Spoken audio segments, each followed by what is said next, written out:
در 40 سال گذشته اون روحیه و تفکر انقلابی کمرنگ شده. این به خاطر اون دستگاه بزرگ تبلیغاتی است که تحت عنوان علم اقتصاد داره توسط گروه‌های مشخصی داره مطرح میشه در جامعه. زمانی که در سال 57 در ایران انقلاب شد، انقلابیون ایران به شدت تحت تاثیر اندیشه‌های چپ بودن. یکیش دکتر شریعتی بود که اندیشه‌های و جای اندیشه‌های اون رو در قانون اساسی می‌بینید و دیگری ابوالحسن بنی صدر.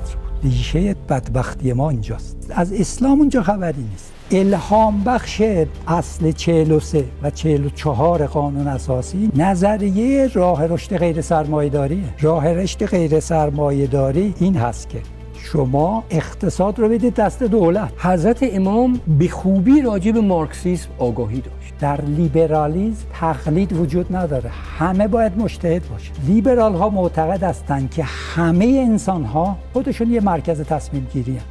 نظام اقتصادی ایران سرمایه‌داریه، سرمایه‌داری دولتیه، سرمایه‌داری رفاقتیه، سرمایه‌داری سیاسیه، سرمایه‌داری مافیاییه. من با همه اینا مخالفم.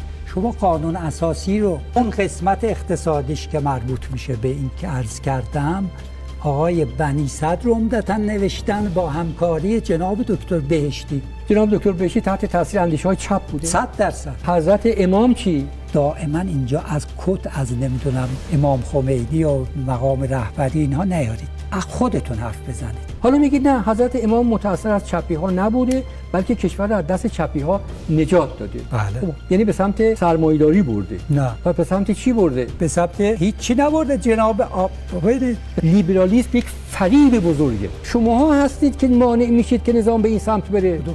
به همین سمت که آقا میفرما. چی آخه؟ آزادی در جامعه معنی داره که اراده هیچ کس بر کس دیگری غلبه نکنه، حکومت نکنه. بندگی یعنی چی؟ بندگی یعنی که یک نفر هم نوع خودش رو بپرسته، هم نوع خودش رو خیلی به عرش اعلا ببره. نه، همه انسان ها برابره. لیبرالیسم اینه. حکومت قانون اینه که همه تابع قواعد کلی باشن، همه شمول و شامل همه میشه. در جمهوری اسلامی ما متاسفانه حکومت قانون حاکم نیست. آمریکا در جنگ ویتنام رو زیر رو کرد. تمام کشاورزی، زمین‌های کشاورزی اونجا رو برد بود. جنایت‌های وحشتناکی کرد بر علیه اونا. ویتنام با آمریکا رابطه چجوریه الان؟ نزدیکترین روابط اقتصادی با هم داره. ولی پرچم آمریکا رو آتش نمیزنن، روش راه نمیرن. چرا؟ چون عقل داره. زینف این داستان اشغال سفارت آمریکا از نظر روابط بین‌المللی کی بود؟ شوروی. برای چی 40 سال برای خودمون رو دشمن درست کرد؟ درست. کی کرد این کار؟ کی کرد؟ چپ‌ها کردن. چپ‌های به اصطلاح اسلامی.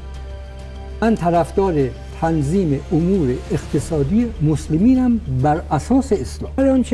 هر آنچه که حضرت امام گفته و حضرت آقا میفرمان ما سلوحه کارمون قرار بدیم در اسلامی کردن اقتصاد. آقای خامنه‌ای، امام خمینی مگه اقتصاددانن؟ چرا باید ما دیدگاه اقتصادی اونا رو قبول کنیم؟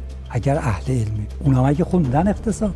چرا باید تابع اراده و فرمایشات کسایی باشیم که اهل تخصص نیستن؟ فقیهی شما میشناسید که راجع به علم پزشکی و جراحی مغز فتوا بده؟ حضرت امام میفرمان اقتصاد ما باید منافع مستضعفان رو در نظر بگیره. بفرمایند.